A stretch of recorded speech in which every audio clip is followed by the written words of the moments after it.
जानी तुला काय गरज होती मध्ये मध्ये बोलायची? काय चुकीचं बोलले? आता देवयानीताईंना घरी आणलं म्हणजे आता पक्कच झालं म्हणून समजायचं. बरोबर. ज्या ज्या आता देवयानीताईसाठी चहा पाण्याचे बघ. ते तू बघ. मला ही गोष्ट बनूताईंना सांगितली पाहिजे. बनूताई,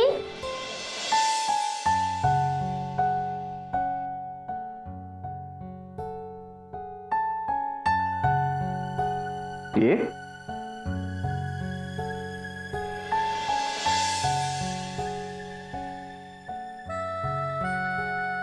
ही आमची असलेली पण आता यानंतर तुझी होणार आहे रूम.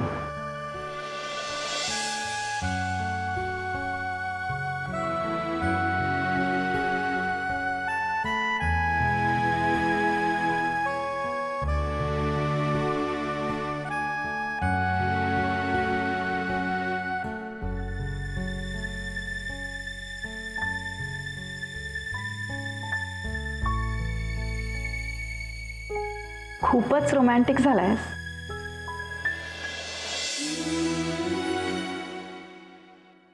रोमॅन्टिक नाही होणार तर काय होणार? याच रूम मध्ये याच बेडवर बसून चांदणं बघत आम्ही कित्येक रात्री जागून काढल्या.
तू इथे कशी काय?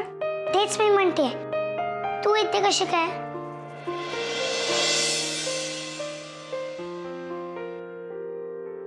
म्हणजे ना मी त्या दिवशी मी तुझ्यासाठी फूल घेऊन आले तेव्हा कशी पळून गेलीस? हो, तेव्हा मी तुला ओळखत नव्हते ना. मग आता आपली कुठे ओळख आहे?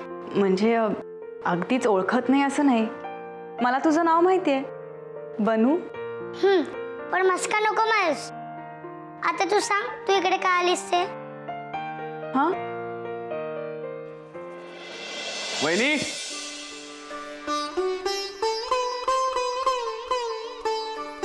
वहिनी, भाऊजी. वहिनी तुमच्यासाठी एक सरप्राईज आहे. सरप्राईज? बघू. त्यासाठी तुम्हाला यावं लागेल. कुठे? तुम्ही या तर खरं.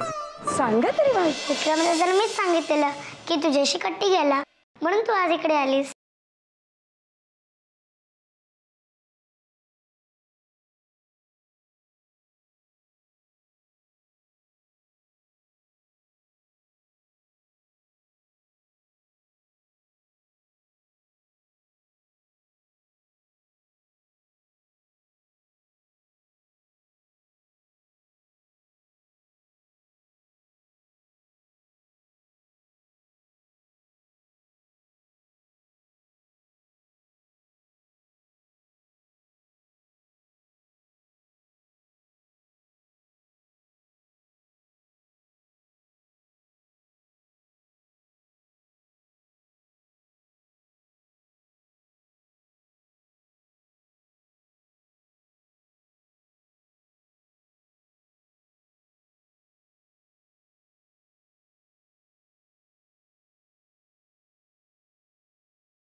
वहिनी ऐक ऐक अहो वहिनी काय झालं?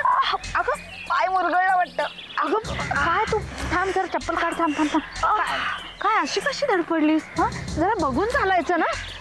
दुखतंय का? इथे दुखतंय का? हो, विचार सतत डोक्यात विचार. आतापर्यंत श्रावणीचे विचार होते, तर देवयानीची काळजी वाटते. काय झालं देवचं? तुम्ही विचारताय म्हणून सांगते, पण नेहमीसारखं वाईट वाटून घेऊ नका म्हणजे झालं. बोल, काय झालं देवचं? गैरसमज, दुसरं काय. या वयात इतर मुलींचा गैरसमज होतो ना, तसाच विक्रमादित्यबद्दल देवयानीला गैरसमज झालेला आहे. म्हणजे मी समजले नाही. मी सांगते ना. अहो, तो विक्रमादित्य 2 शब्द प्रेमाने बोलला. आपल्या देऊला त्यांनी मदत केली. बाबांच्या निमित्ताने सतत घरी आला. याचा अर्थ असा होत नाही ना की तो देऊच्या प्रेमात पडलाय. आता हे बिचारे आपल्या भोळ्या देऊला कोण समजावणार? मी बाई थकले. तुम्ही समजावून बघा, तुमचं ऐकेल ती. तुम्ही विचार करून काय उपयोग? देवयानीने विचार करायला हवा ना. आता समजा देवयानीच्या मनात नसेल आणि विक्रमादित्य तिच्याकडे त्या नजरेने पाहत असेल, तर देवयानीने सांभाळून राहायला हवं ना. ह्या मोठ्या लोकांचं काही खरं नसतं. माझी श्राऊ त्या विक्रमादित्यला अगदी जवळून पाहते ना. त्याच्याबद्दल अशा एक गोष्टी सांगते ना, ते ऐकलात ना तुम्ही तर अगदी खरंय, देऊला सांभाळून राहायला हवं. हे मला काय सांगताय? देवयानीला सांगा. सांगाल ना? मनावरचा भार हलका झाला जरा. आई गो देवा देवा.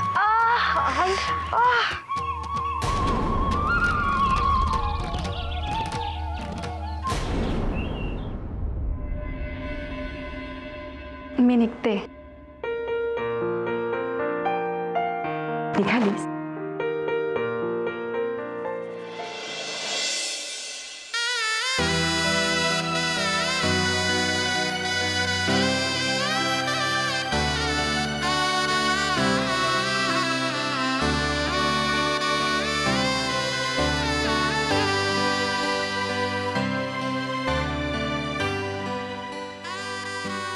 हे काय राजघराण्याची रीत आहे.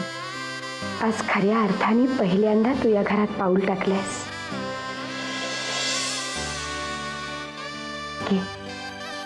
तुला सांगू, इतकी वर्ष आम्ही या घरात आहोत, पण राजे शिर्केंची कुलवधू आम्ही कधी होऊच शकलो नाही. पण आम्हाला तुझ्याबद्दल विश्वास वाटतो. तू या घराण्याची कुलवधू होशील आणि शोभून दिसशील.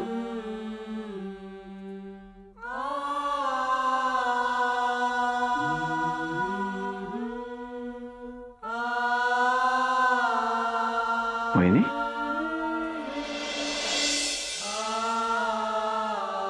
सुखी राहा.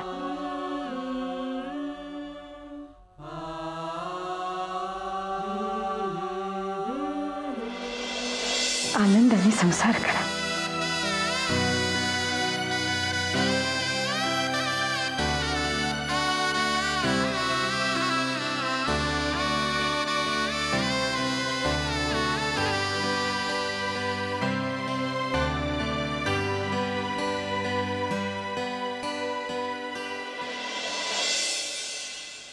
श्रावणी चुकीच्या मार्गावर चालले अभिलाषा.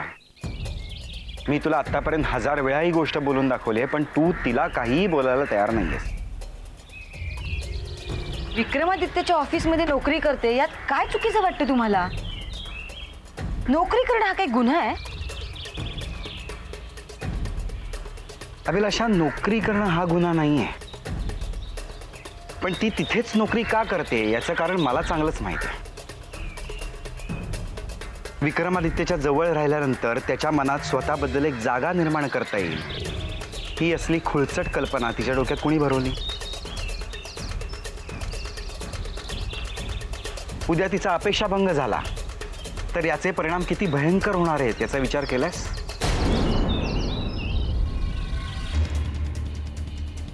श्रावणीचं काय होणार आहे ना ते परमेश्वरालाच ठाऊक. मला तर या सगळ्याचा विचार केला तरी सुद्धा भीती वाटायला लागते. भीती वाटते तुम्हाला? मग आता हेच विक्रमादित्यच्या बाबतीत देवयानी करते, तर तिचं कौतुक वाटत असेल नाही? एक मिनिट. देवयानी चुकीच्या पद्धतीनं वागूच शकत नाही. आणि मुळात श्राऊची आणि देऊची तुलना करण्यापूर्वी त्या दोघींच्या विचार करण्याच्या पद्धतीत किती फरक आहे हे समजून घे ना जरा. मला काहीही समजून घेण्याची गरज वाटत नाही. तुम्ही फक्त एक समजून घ्या, माझ्या मुलीने यापुढे काय करायचं हे तुम्ही ठरवण्याची गरज नाही. तुम्ही फक्त देवयानीची काळजी घ्या. हा, हे बघ अभिलाषा,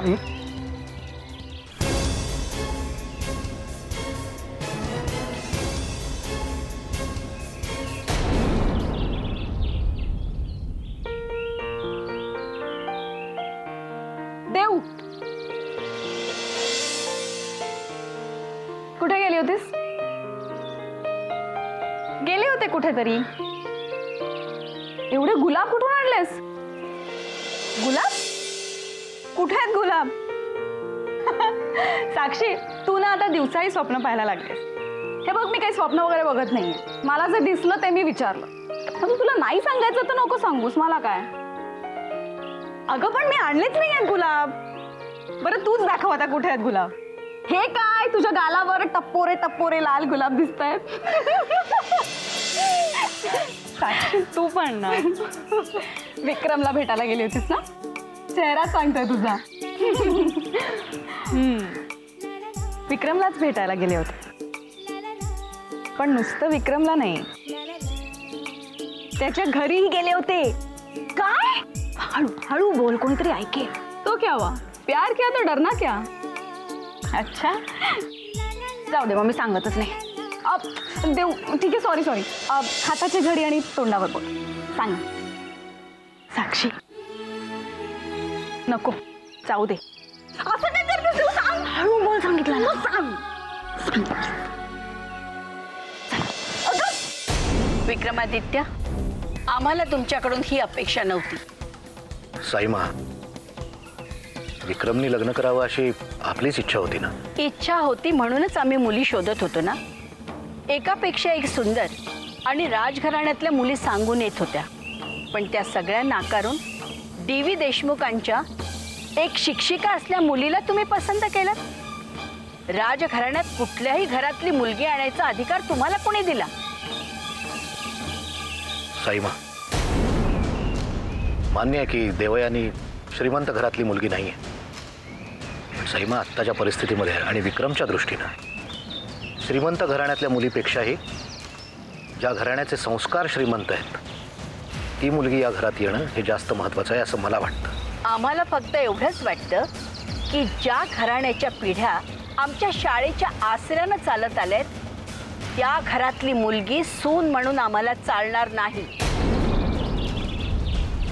साईमा, आमचं देवयानीवर प्रेम आहे ही गोष्ट आम्ही तुमच्या समोर कबूल केली, पण आम्ही अजून लग्नाविषयी काहीही बोललेलो नाही.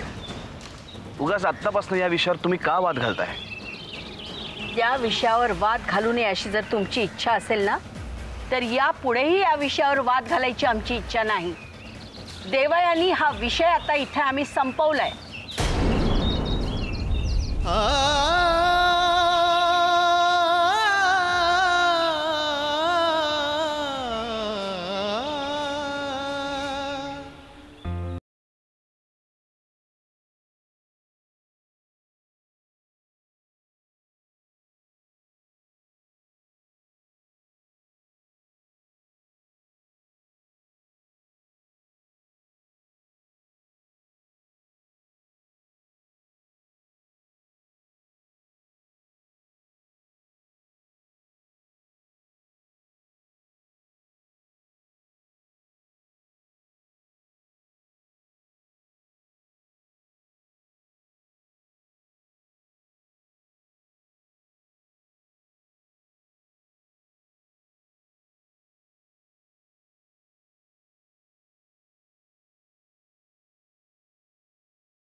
काहीच प्रॉब्लेम नसेल.